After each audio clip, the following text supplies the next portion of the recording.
If I wanted to make quite a bit of money, I should have bought this bag and then immediately drive over to Christie's to sell it.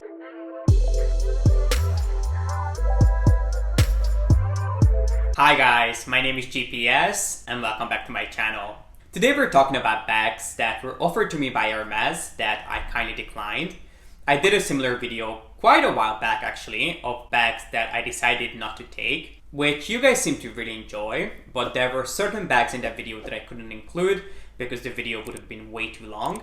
And with my birthday coming up, I have been offered quite a few beautiful and desirable bags that didn't come home with me. So if you want to find out what bags I decided not to add to my collection and the reason behind my decisions, then please keep on watching. But before we get into actually talking about the bags, there's one thing I need to clear up. No, you do not get blacklisted for turning down a bag from Hermes. If that was the case, I would have been blacklisted a very long time ago. I do have a video busting Hermes myth, and I think this is probably one of the biggest Hermes myth floating around out there. So if you want to find out why you don't get blacklisted, but what you could actually get blacklisted for, then make sure you check out that video of mine. I'll make sure to link it up here and also in the info box.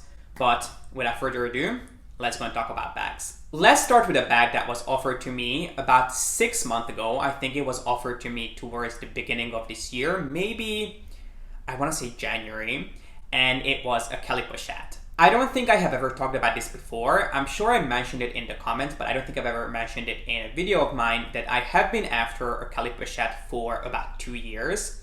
And I'm not sure why this hunt has been so difficult. I understand that Hermes has other smaller bags that they have been focusing on. But I would love to add a Kelly Pochette to my collection, but I have very specific requests. I would prefer if my Kelly Pochette was made of Swift or Epsom. Right now the Pochette is not being offered in Epsom. It was in the past, and I'm sure it will be in the future. But for the past couple of years, it hasn't been around in Epsom. And I would like it to be obviously in black with either gold or rose gold hardware, although I mainly see it with gold hardware. So maybe I would consider it in palladium at this point because I have been waiting for it for so long, but my preference would definitely be gold. So every single time my home store gets a Pochette, my SA is so kind to keep an eye out for me, and they always check in with me to see if I would be interested. And the last Pochette that was offered to me around January was actually a Pochette in shiny Croc. I'm not sure if it was Croc or Alligator, but I do believe it was Croc in a vibrant red color. And it was around $19,000. I wasn't interested in this bag for a couple of reasons. First of all, it was red, which is not really my color. It was in shiny Croc, which is definitely not my preference. And then third, it was in exotic skin. I am meant to do a video on my thoughts on exotic skins, but really long story short, I feel like you pay for an exotic skin not only once, but you pay for it every single time that you wear it, because these are such delicate skins. You have to be really careful with them. And I'm the kind of person who likes to enjoy and use my bags, and of course I take really good care of them. But every single time one of my bags gets scratched or, God forbid, something happens to them, I obsess over those little mistakes. And with exotic, you have to be 10 times more careful than you would be with a regular leather. Whether you care about the price or you don't, that's just the truth when it comes to, for example, shiny or so-called Lisse, Croc, and Alligator. You have to be really careful because water can leave really bad marks behind that are really hard to get rid of. But when you pick up, for example, a matte piece, you have to be really careful with scratches. So these are factors that you have to consider when you're buying an exotic skin. It's not only about paying for that bag once or having the money to pay for it that one time when you're buying it, but moving forward, you have to be really careful with it. Everything that's associated with an exotic skin is going to be more expensive. So let's say you want to have it refurbished or you want to have it repaired in the Hermes spa, it's going to be more expensive than it would be on a regular leather. And when it comes to the Pochette, I definitely would not want to spend $19,000 on a little Pochette. I would want it to be more like a casual bag in my collection. I know it's mainly used as a clutch bag, but for me, it would be the perfect bag to just either hold on to on a daily basis or maybe add a Twilly or a farandole necklace to it and just put it around my shoulders and carry it like that. So I would want it to be in a more casual leather that I don't really have to worry about. Although Swift is not the best leather for that, but if it's only available in Swift, I guess I have to take it. But it's definitely a bag that I'm after and I would love to add it to my collection at this point, but definitely not in exotic skin. Because my essay knows that I have been in love with the Kelly Pochette and I've been hunting for it. She thought that maybe I would consider a Kelly cut. I do again have a video on my thoughts on the Kelly cut, which I'll link up here. It's one of those very popular bags that I don't think I would ever add to my collection, but it has been offered to me in the recent past. And if I remember correctly, yes, I'm pretty sure I do. I think it was in Black Swift with palladium hardware. Maybe I would have considered it a little bit more if it was with gold hardware, but I don't think so. It's not one of those bags that appeals to me. It looks quite unfinished in my opinion. It almost looks like they just took a Kelly bag and cut it in half. There's just something missing. There's just something wrong with it. I feel like it's a little bit unbalanced and out of proportion. I'm not sure. I do explain in that video of mine a little bit more about it. It's just a weird shape. So again, it's a bag that I wouldn't pick up. I had to look at it in person several times, but it's definitely not something I would spend my money on. Although I have to be honest, it's quite reasonably priced for an Hermes bag. It was around $5,000 at the time, and it wasn't too long ago. It was between $5,000 and I want to say $6,000, which I thought was a pretty good price, especially if you consider that a Kelly Pochette, which is sort of a similar bag, is way more expensive than that. I thought it was a pretty good deal, so if you're someone who is into the more clutch bag look, then you could put it on your wish list. But to me, it's just a very outdated style. Let's talk about a very recent offer, which is something that was offered to me for my birthday. And it was a Birkin 30 in the new Cellier stitching in black Epsom. It pretty much fit everything that I like. It was Epsom. Epsom is one of my absolute favorite leathers. It fit the fact that it was black, which is obviously the main color that I collect. And the issue came in when it was in size 30. Now, I don't know about you, but I find that size 30, quite similar to the Kelly 28, is one of those sizes that's kind of in between. It's not small enough to be kind of chic and fashion forward and a bag that you can just throw around your shoulders. Well, you couldn't do that with a Birkin anyway, but it's not big enough either to be worn as a more casual bag like a Birkin 35. So I have come to realize that the bags that I should be buying are the size either of a Constance 18, a Kelly 22, a mini pochette, not mini pochette, but a Kelly Pochette, or they should be above a size 32 when it comes to Kellys, or size 35 when it comes to a Birkin, but I wouldn't go to 40. So yes, I'm quite picky when it comes to bag, as I am with everything else. But I find that the Birkin 30 is just one of those in-between sizes for me. It's not something that suits my styling choices and my frame. Although I do think it's a great bag for someone who's petite or someone who's smaller, but I still want a bag that fits quite a bit. I think the Birkin 30 is a great choice. But I found that the Cellier stitching made the bag look actually a little bit smaller and more structured. It for some reason reminded me of the Lady Dior, which is a beautiful, classy and elegant bag, but it's not something I would want to wear. So while it was a beautiful bag, it was a little bit too, I would say, ladylike for me. It just looked very proper with that structured stitching and the harder, more sturdy leather. It was absolutely stunning, but it's not something that I would go for. If you guys watched my 2020 wishlist video, you know that the next bag on my list, other than a Kelly Pochette, which has been on my list for years at this point, I would love it to be the Constance 18, because the Constance is one of those bags that took me quite a while to grow on me. I have purchased it in the past in size 24, but I wasn't really a fan. I find that size 24 is a little bit too large for what I would like it to be. I don't think it looks the best when it's worn on one shoulder. I think it looks almost like a folder case or almost like a briefcase. I just wasn't a fan. I think the 24 looks best when you double the strap and you just put it right underneath your arms.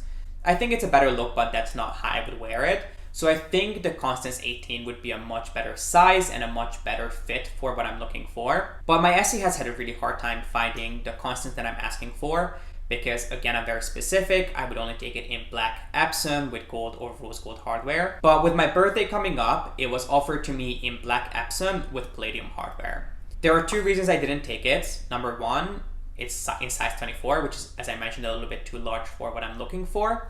And number two is that I have purchased a similar bag in the past, a Constance 24 in black Epsom with rose gold hardware, that did not work out for me. So I do think that it was a great bag because it was a black Constance. I wish it was in size 18. I probably would have bought it even though it had palladium hardware if it was in size 18. I knew that I'm not going to take it in size 24, so I immediately turned it down. I really thank my SA for thinking of me for that, but it's really just not something that I need in my collection. And last but not least, we have two very special bags left, but unfortunately both of them are a Birkin 25. I don't have an issue with anyone else wearing a Birkin 25, but it's not a size that I like on myself. Again, it's one of those sizes that just kind of looks a little off. I don't know if it's because of the handle, because the handle is a little bit too short, and every time I hold a Birkin 25, my knuckles pretty much meet the top of the bag, or if it's just the sizing, it's just a little off. It looks like I'm wearing a Barbie's bag, although I don't have that issue when I'm carrying a mini Kelly or the Kelly Twilly bag. But it's just not something that I like on myself, and that's pretty much it. But there have been two really special Birkin 25s that have been offered to me. One of them was a Birkin Touch. And if you watched my previous video of talking about bags that I turned down, you know that this is my second Birkin Touch that was offered to me in a size 25. Because in the past I was offered a black Birkin Touch, and now I was offered a gold one, which I think was so much better than the black one, which is really surprising that I'm saying this, considering that I always talk about building a collection of black bags. But I really like the gold color in the Touch version. I normally wouldn't go for gold. I think it's a very popular neutral, but it's not something that I would have ever considered. But when I saw it in the Touch version, I quickly changed my mind because it looks stunning. And I do think if it was in size 30, I would have taken it, even though I just talked about how I don't like size 30. Because it wasn't in the cellier structure, I think I could have made it work. I could have pulled out the sides and I could have made it look a little bit more slouch and a little bit larger.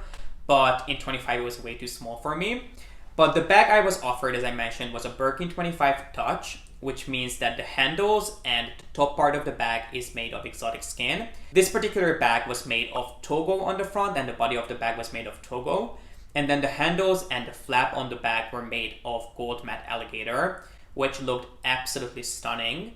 And surprisingly, it had that palladium hardware. Even though I always thought I would prefer a gold bag with gold hardware, I actually think I'm changing my mind because I actually appreciated how the coolness of the palladium kind of balanced out the warmth of the gold color. I think it was a really nice combination, and I am changing my mind. I think gold bags might look actually better with palladium than they do with gold. And it was quite a bit more expensive than a regular Birkin 25. Just for that little piece of Alligator, because it would have been $19,100 for the Birkin Touch, which is pretty much $10,000 more than how much a Birkin 25 is. While I do think that the Touch idea is genius, that you get a little piece of an Alligator or a little piece of exotic skin on your bag, I think the price tag associated with them is quite ridiculous. Would you guys pay almost double the price for a little piece of exotic skin?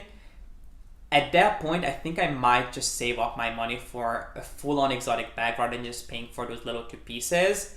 But at the same time, it looks beautiful, so I'm really torn. Please let me know your thoughts in the comment section down below. Do you think the Touch is worth the high price tag, or do you not think it's something that you would be willing to pay for? And last but not least, let's talk about probably the most special Birkin bag that's ever been offered to me. I do think I have been offered a more unique Kelly bag, which I ended up taking, but this has to be the most special Birkin bag, which was a collaboration between Hermes and Nigel Peake, who is an Irish architect, who designed a very unique print for the Birkin 25, and it's the so-called 1, 2, 3 and Away We Go Birkin bag. If you love Hermes, you must have seen this print before. It was kind of all over the media and all over the press. It was called the most collectible Birkin bag out there, but personally that wasn't my perception. While it does look really whimsical and playful and fun, it's not really something that I would appreciate in my collection. Although if I wanted to make quite a bit of money, I should have bought that bag and then immediately drive over to Christie's to sell it, because these bags sell for, I think, between $50,000 and $75,000 online and at auctions, even though the original price is, I want to say around like $25,000, $24,000. It's that's the original retail price. So if I bought it and sold it, I could have made quite a bit of money. But that's not really my cup of tea. I buy these bags out of love and out of an appreciation for the brand rather than to make money off of them. And you can call me crazy if you want to. I would have not been able to get an actual bag that I appreciate and I would enjoy for my birthday that year. That's what it would have meant. But when I spent so much money on something, I want to be able to take advantage of it and use it and enjoy it and carry it. And it's definitely not a bag that would have fit my personal style. And this is it, guys. This completes my video on some Hermes bags that were offered to me that I decided not to take. Please let me know your thoughts in the comment section down below. Would you pick up any one of these bags? Do you think I'm crazy for not buying them? But bear in mind the prices, because while I do think that the Birkin Touch is a beautiful bag, I don't think it's worth $20,000. So if you would have bought it, do you think you would have paid $20,000 for it? I'm not sure. I would love to hear your thoughts, whether you think it's worth it or not. But if you enjoyed this video, then please make sure to give it a thumbs up and don't forget to subscribe. And as always, thank you so much for watching. I appreciate you being here and I hope to see you in the next one. Bye.